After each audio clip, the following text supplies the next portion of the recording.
that companies come to China because of low labor costs. I'm not sure what part of China they go to, but the truth is China stopped being the low labor cost country many years ago. The reason is because of the skill. In early April 2025, the American writer Thomas Friedman published an opinion piece in the New York Times titled, "I have never been more afraid for my country's future." In this article, Friedman talked about his impressions during his recent visit to China, where he was amazed by the incredible technological advancements that China has achieved in recent years.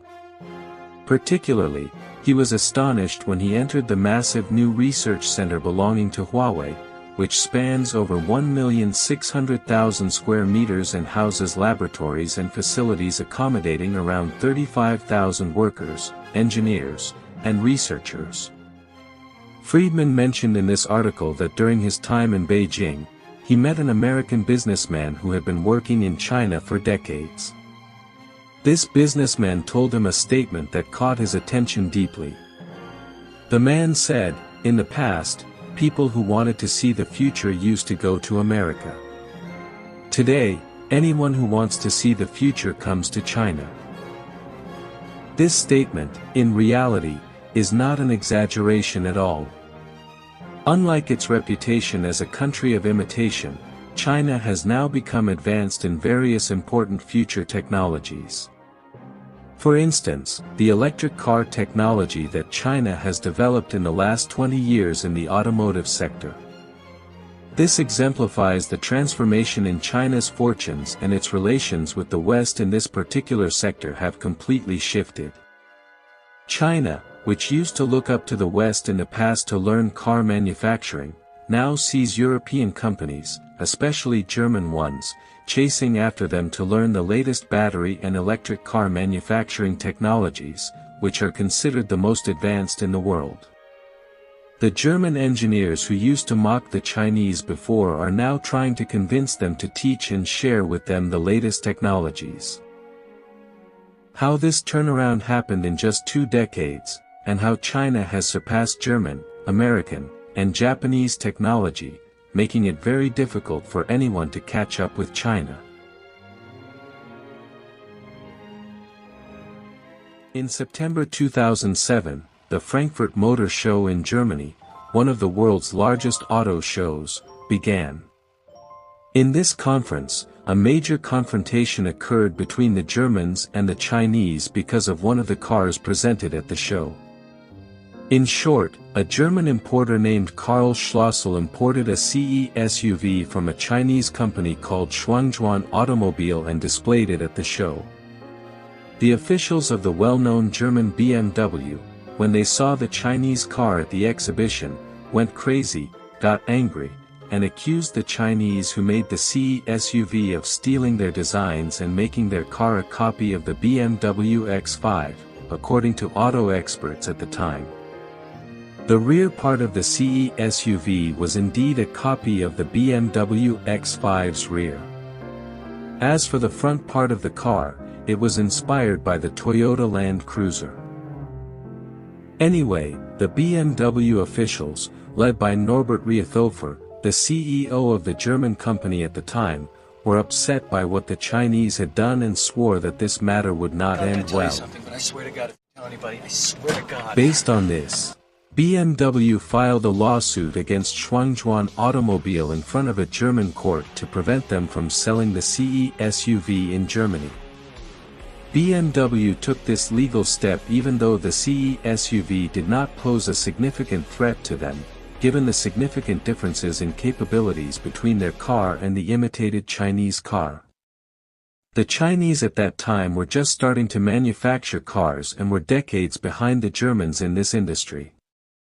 However, at the same time, they were keen on developing themselves and enhancing their skills through imitation and joint projects with their Western counterparts in their local market. I made this video entirely on my phone, so if you want to help me get the equipment that I need to make better content, you can donate to this wallet using USDT ERC20. Let's continue the video. The Chinese market is a huge market, as you know, and any company in the world would like to be present in it and showcase its products in a place where nearly 1.5 billion people live. This is, of course, applicable to Western car companies like Volkswagen, Mercedes, Toyota, Ford, General Motors, and others. The Chinese government used the size of the Chinese market as a bargaining chip with Western companies to open joint projects with Chinese companies on Chinese soil. Within the framework of these projects, Chinese engineers learn from and transfer technology.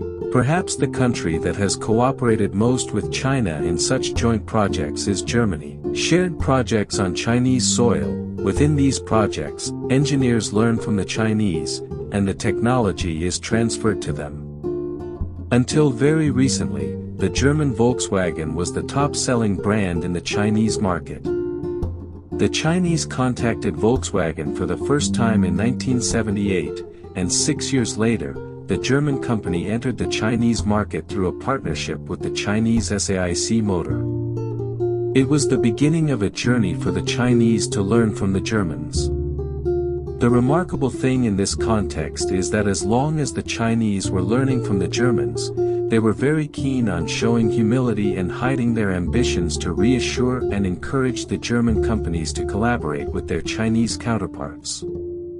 In October 2006, the German newspaper Der Spiegel quoted statements from Zhang Xiaokai, the general manager of the Chinese SAIC Motor Company, reassuring the Germans that Chinese companies would not surpass them.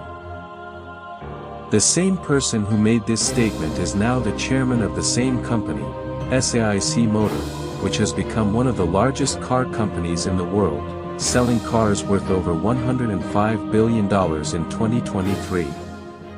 By the way, the Der Spiegel article mentioned here advised German companies not to be too reassured by the Chinese statements and reassurances circulating around that they are staying away from competition. It was because BMW took the issue of the copied car, the SAIC Motors Chaocheyu, from the X5 seriously and filed a lawsuit against the Chinese.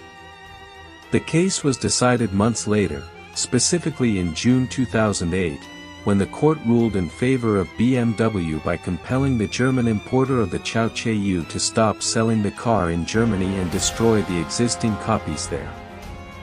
Years went by, and BMW found itself in a completely opposite situation with China.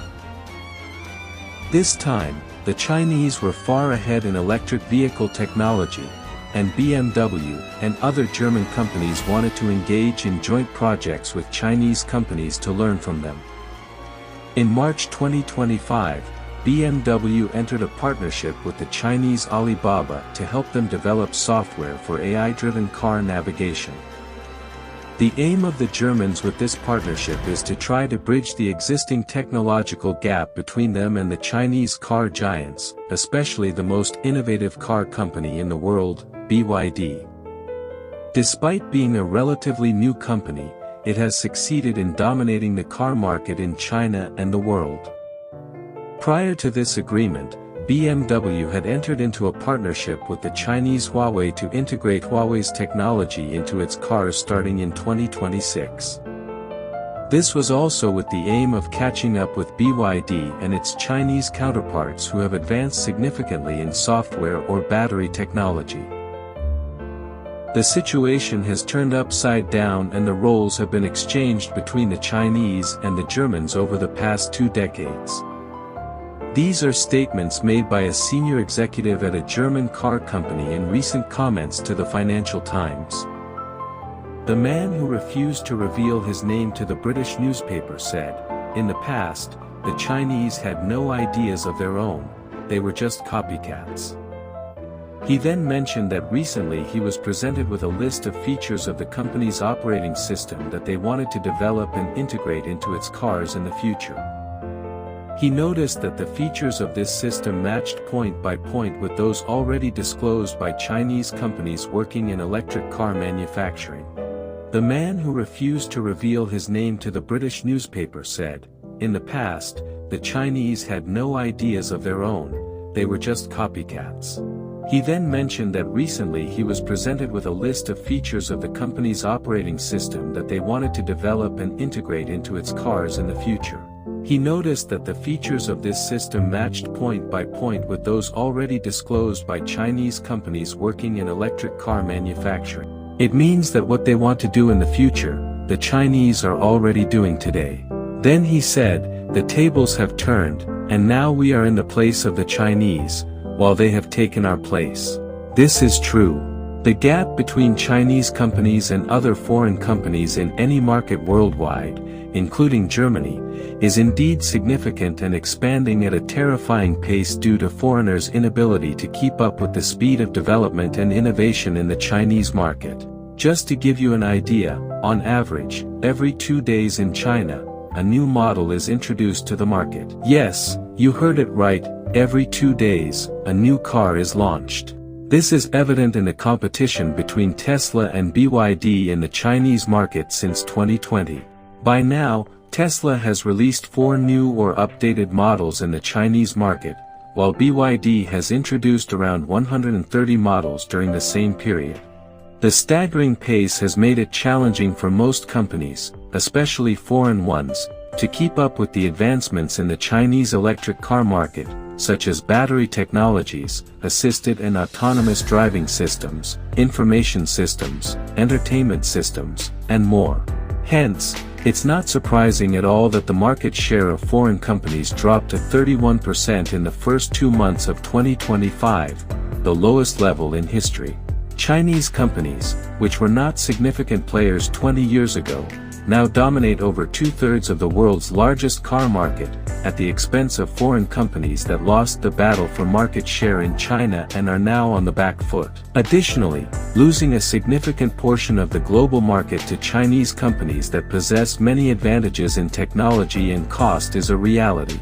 For example, Chinese company BYD disrupted the global car market in February by announcing that its advanced driver assistance system, known as Blade Eye, would be provided for free in all its car models. This decision boosted BYD's stock price and caused a decrease in the shares of other car companies, like Tesla. Why? Simply because BYD, through this move, essentially decided to offer the piece of technology for free.